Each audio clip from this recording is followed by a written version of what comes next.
Jakarta. Saudara, hari ini Komnas HAM meminta keterangan dari Kapolda Kalimantan Timur terkait tewasnya tahanan di Polresta Balikpapan pada Desember 2020 lalu. Tahanan ini meninggal dunia diduga karena mengalami penganiayaan selama di penjara. Kasus kematian tahanan bernama Herman di Balikpapan pada Desember 2020 lalu ini terus berlanjut. Hari ini Komnas HAM meminta keterangan Kapolda Kalimantan Timur, Irjen Heri Rudolf Nahak, terkait tewasnya Herman di dalam penjara.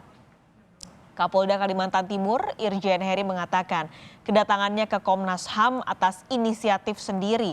Herman sebelumnya ditangkap polisi pada 3 Desember lalu karena diduga mencuri 2 telepon genggam. Keesokan harinya pihak keluarga mendapat kabar Herman meninggal dunia di dalam penjara. Saat jenazah diterima pihak keluarga ditemukan sejumlah luka lebam di tubuh. 6 anggota Polresta Balikpapan dicopot dari jabatannya karena diduga terlibat atas tewasnya Herman.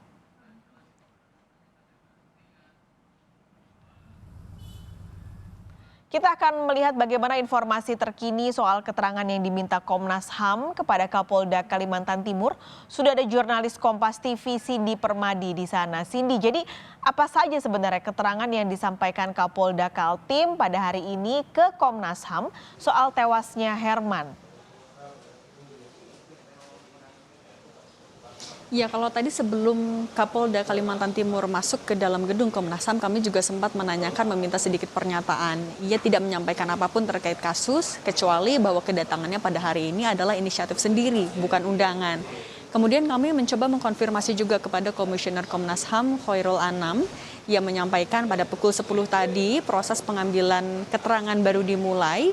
Kemudian yang digali poin-poinnya adalah terkait peristiwa yang terjadi, atau dalam kasus ini adalah dugaan penganiayaan yang menyebabkan seorang tahanan bernama Herman tewas pada Desember 2020 lalu. Kami belum bisa mengetahui detil-detil atau poin-poin pertemuan antara Komnas HAM dan juga jajaran Polda Kalimantan Timur itu karena pertemuan berlangsung tertutup. Tapi yang dijanjikan adalah bahwa setelah nantinya proses pengambilan keterangan ini selesai, akan ada konferensi pers menyampaikan hasil pertemuan dan juga jika memang ditemukan adanya dugaan penganiayaan, maka nantinya akan ada pandangan ataupun juga rekomendasi dari Komnas HAM. Kedatangan dari jajaran Polda Kaltim pada hari ini adalah untuk memenuhi ataupun juga melengkapi fakta dan juga keterangan yang tengah dikumpulkan oleh Komnas HAM terkait dugaan penganiayaan itu, kemudian juga beserta seperti apa penegakan hukumnya. Atau dalam kata lain dapat dibilang bahwa Komnas HAM hari ini mencoba mengetahui seluruh cerita lengkapnya dari kasus yang memang saat ini tengah ditangani oleh Polda Kalimantan Timur.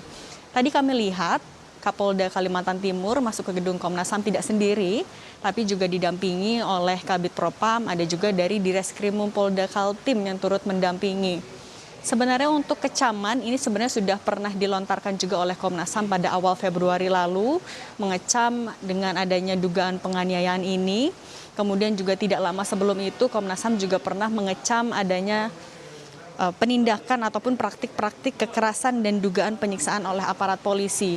Pada Februari 2020 sebenarnya belum ada laporan langsung yang diterima oleh Komnas HAM dari pihak keluarga, tapi disampaikan dalam kasus seperti ini, yaitu kasus yang patut diduga ada penyiksaan di situ, ada penyalahgunaan kewenangan maupun juga ada pelanggaran dalam penegakan hukum, Komnas HAM bisa bersikap secara aktif.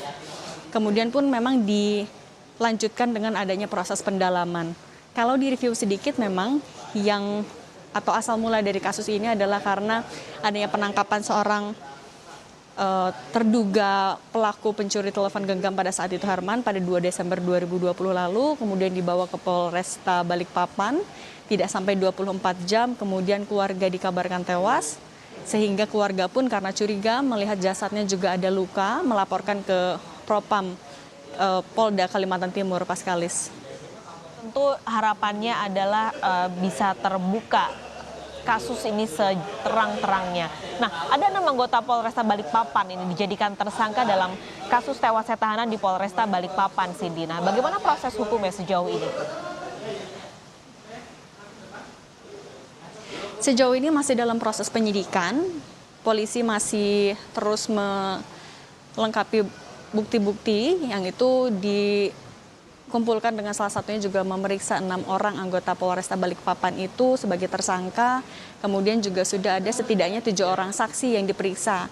7 orang ini juga termasuk pelapor ataupun juga dari pihak keluarga, apa yang mereka ketahui terkait penangkapan dan juga kemudian tewasnya keluarganya, yaitu Herman.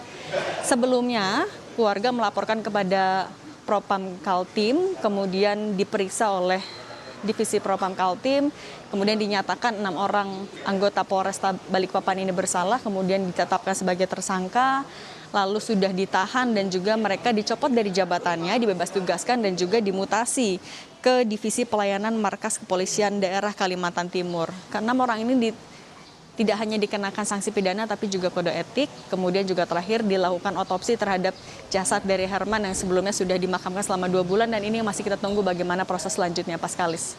Baik, terima kasih. Cindy Permadi melaporkan kondisi langsung dari Komnas HAM Jakarta. Saudara, jelang libur Isra Miraj dan Hari Raya Nyepi, masyarakat diminta